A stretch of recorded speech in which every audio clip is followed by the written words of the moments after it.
What's up guys, welcome back to another video. Today we're doing my very first Fortnite challenge video, and every single time I eliminate a player, I have to swap my entire loadout with theirs. So if I end up with a terrible loadout, I have to stick with it until I get another elimination, and trust me, that could go very badly. If you guys enjoy challenge videos like this and want to see more, make sure to leave a like and subscribe. It really helps out the channel. Also, I want to start doing something fun in every challenge video by asking a unique question. So today's question is, what's the rarest sprite in your collection? I'll be honest, my sprite collection is pretty bad. What you're seeing on screen right now is literally my entire collection, and it's definitely nothing impressive. But I'm curious, what's your rarest one? And were you lucky enough to get one of the unreleased sprites that accidentally became available for, I think, about an hour? Let me know down in the comments. And now, without wasting any more time, let's jump straight into the challenge. Okay, it's still pretty early into the pregame lobby, but I actually see it. This guy has the Gummy Duck sprite, which, as you may or may not know, I do not actually have. I know one of the duck sprites is pretty rare. I only have the regular and the gold though. I think if I'm not mistaken, the Galaxy Duck sprite is the rarest, but you'll be able to see it on screen. Anyways, let me show you how we're going to win this game. My strategy is not to eliminate people too early into the game, because most players are probably only going to have a pistol or just really bad loot in general. We're going to be landing at Sinister Script because that is in fact the best drop spot. If you don't know why Sinister Script is the best, it's because of its tunnels. If you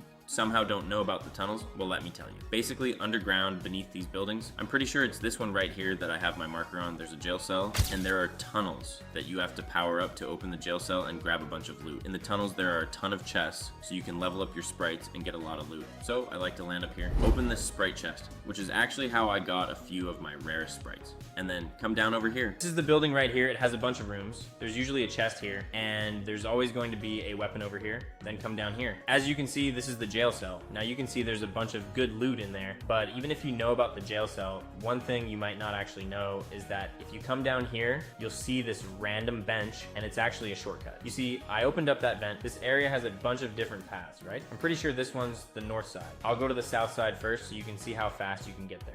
Boom, we're already here. Then you just go like that. I'm gonna go to the north side and show you how much longer it takes compared to using the shortcut. That's the shortcut right there.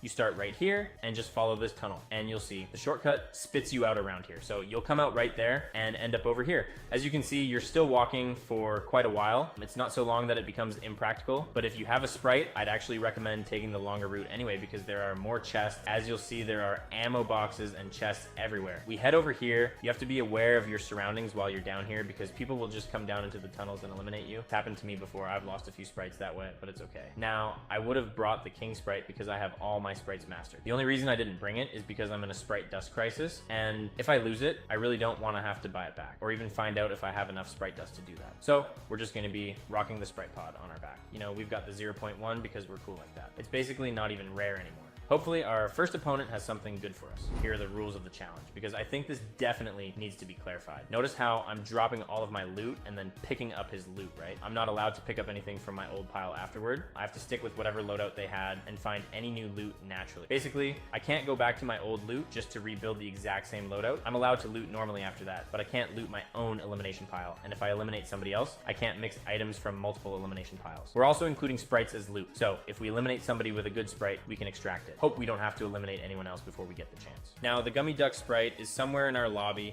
unless they immediately extracted it. I don't really think they would have done that, so if we find them, I'm definitely going to be extracting that sprite. In other Fortnite news though, something I think is really cool is that Fortnite brought back two things from Chapter 6, Season 2, two really good features in my opinion, that being rift anomalies and gold fishing spots. Recently, I was actually watching a top 5 gaming video. Ooh, I want that pistol. I can actually save this pistol. Go eliminate them first, and then I won't have to pick it back up from my old loot pile. Like I was saying, I was watching a top 5 gaming video. It was around 2 weeks old at the time, so it's probably about 3 weeks old now. But they were talking about how Fortnite had secretly removed a bunch of features without really telling anyone. And now they've actually started bringing some of them back in the newest update. Oh, I really don't want to lose this pistol, but we have to. It's honestly nice to see them bringing these features back, whether they saw that video or not. It's just good to know they're listening to feedback and adding back things that people enjoyed. Okay, let's switch to this guy's loadout. I really hope I don't eliminate somebody who's barely carrying anything anything. Also, what was this guy carrying? It's literally just a full inventory of weapons, which is not good at all. My goodness, of course we can still drop weapons if we want to. We definitely don't need to carry all of these.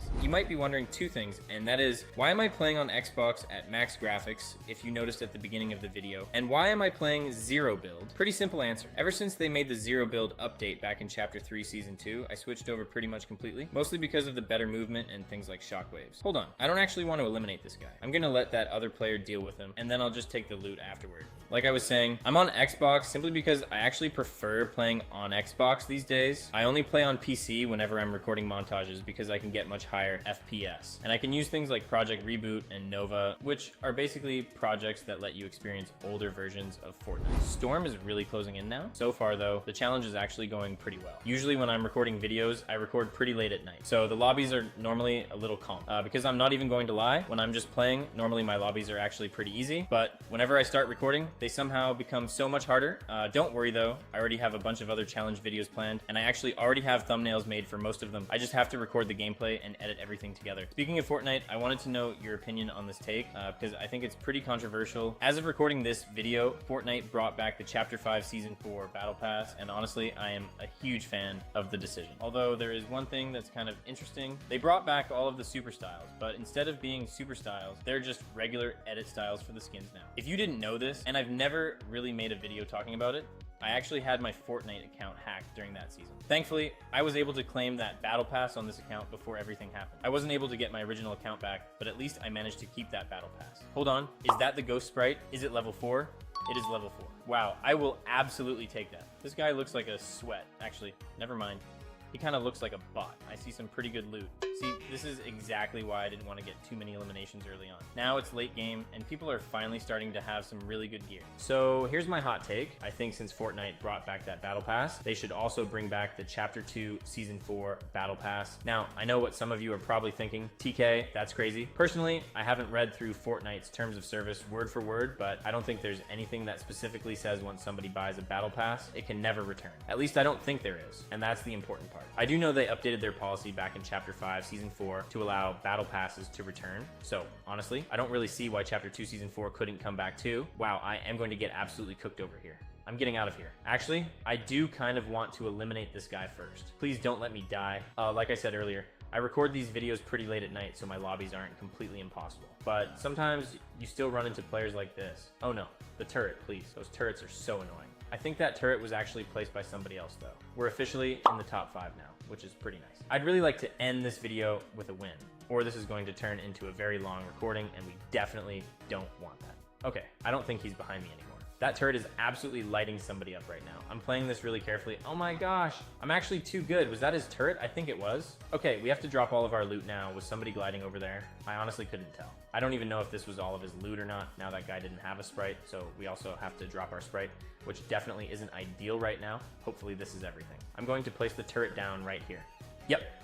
I'm going to pressure him with it because that thing is honestly so overpowered. Oh, wow. He actually had a lot of good stuff for us. Looks like he was carrying 2 assault rifles for some reason, but he also had a ton of heals. Oh my goodness. I'm not gonna lie, that fight was a little rough, but we've already got 10 eliminations. Hopefully we've completed the challenge correctly. I think we're good. The boss sprite is actually really nice to have right now. I like the position we're in. Only 3 players left. Is that somebody over there? I'm not going to lie. The business turret is so much fun to use, especially in build mode. You can crank up super high where people can't really reach you, drop the turret, and just let it do it. Even in zero build endgames though, it feels incredibly strong. I'm also really excited for next season.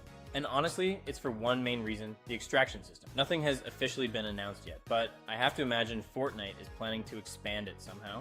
We're already getting close to the middle of the season, so hopefully we'll start seeing the bigger extraction style mode with the battle bus and everything else they're planning. They can't really leave the extraction system with just sprites forever. Speaking of sprites, I have another opinion that might be a little controversial. Fortnite should absolutely give us a proper sprite back bling, kind of like the sprite pod you're seeing on screen right now. I'm pretty sure that's what it's called. The sprite pod is cool, but the biggest problem is that it's just way too small. You can barely even see your sprite most of the time. Personally, I'd love an edit style where the pod isn't covering it as much, or maybe one where the sprite is displayed a little more clearly. Don't get me wrong though, I'm still really thankful they gave us the sprite pod at all. They didn't have to do that. Knowing Fortnite, They easily could have thrown it into the item shop and charged 1,000 V-Bucks for it. I guess the battle pass itself already cost V-Bucks, so fair enough. I really like that we have a way to show off our sprites. And I seriously hope this isn't just a one-season feature. This game is taking forever, by the way. I'm looking at my recording, and it's already been over 18 minutes. At this point, this has basically turned into a Fortnite commentary video. Wait, is that a person? That's definitely a person. I'm going in. Oh yes, the business turret is tracking him out of the sky. Boom! There we go, ladies and gentlemen. We do still have to switch loadouts though, which honestly I don't really want to do because I like what we have, but the challenge is the challenge. Okay, we're getting shot at. Last player. Ooh, this guy had a lot of good stuff. Come on, turret, do something. I'm going to heal up first. If I shoot somewhere near him, maybe the turret will lock on. All right, now would be a pretty good time. Thankfully, zero build makes rotations like this a lot easier. My aim definitely isn't the greatest today. Part of me wants to shockwave over there. We do have the boss sprite, so that's always an option. Should we do it? Let's do it. Hopefully we don't get absolutely beamed. 34, he's weak. Come on, GG, there we go. Technically, we still have to swap loadouts, but since that was the final elimination, it really doesn't matter anymore. And there we go. That was Fortnite. But every time I eliminate somebody, I have to swap loadouts, and we actually got the win. I hope you guys enjoyed today's video, and if you did, like I said at the beginning, please make sure to leave a like and subscribe if you haven't already. And don't forget to answer today's question down in the comments. What's the rarest sprite in your collection? I'm really interested to see what you guys have, and maybe somebody out there even managed to get one of those unreleased sprites. Thank you all so much for watching, and I'll see you guys in the next one. Bye.